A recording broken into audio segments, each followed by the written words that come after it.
देशभरातील औषध विक्रेत्यांनी 20 मे रोजी म्हणजेच आज देशव्यापी संप पुकारलाय। ऑनलाईन फार्मसी आणि कॉर्पोरेट कंपन्यांच्या कथित शोषक धोरणांमुळे all India organisation of chemist and ड्रगिस्टने हा महत्त्वाचा निर्णय घेतलाय।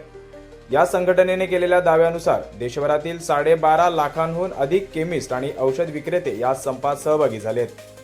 ई फार्मसी प्लॅटफॉर्म औषधे विकण्यासाठी नियमांमधील त्रुटींचा गैरफायदा घेत आहे, ज्यामुळे केवळ लहान फार्मसींच्या उपजीविकेवरच परिणाम होत नाही तर सार्वजनिक आरोग्यालाही मोठा धोका निर्माण होत असल्याचा दावा करण्यात आलाय। संघटनेच्या मते देशभरातील अंदाजे 5 कोटी लोकांची उपजीविका या व्यवसायावर अवलंबून आहे। मोठे कॉर्पोरेट समूह प्रचंड सवलती देऊन बाजारात असमान स्पर्धा निर्माण करतायत। यामुळे लहान शहरे, ग्रामीण आणि निमशहरी भागांमध्ये कार्यरत असलेल्या केमिस्टवर दबाव वाढतोय। जर ही परिस्थिती अशीच राहिली तर भविष्यात औषधांच्या स्थानिक पुरवठा प्रणालीवर परिणाम होऊ शकतो, असे देखील यावेळी सांगण्यात आले। दरम्यान या संघटनेने घेतलेल्या निर्णयानंतर वांगणीतील केमिस्ट अँड ड्रगिस्ट असोसिएशनच्या सर्व सभासदांनी वांगणीतील औषध दुकाने बंद ठेवण्याचा निर्णय घेतलाय आणि या संपामध्ये सहभागी होण्याचा निर्णय घेतलाय।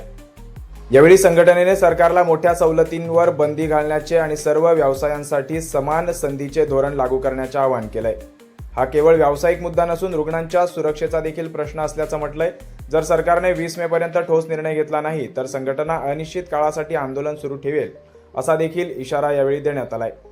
दरम्यान वांगणीतील अत्यावश्यक रुग्णांना औषधांबाबत गैरसोय होणार नाही, असं देखील वांगणी केमिस्ट अँड ड्रगिस्ट असोसिएशनचे अध्यक्ष प्रदीप सावंत यांनी सांगितलंय।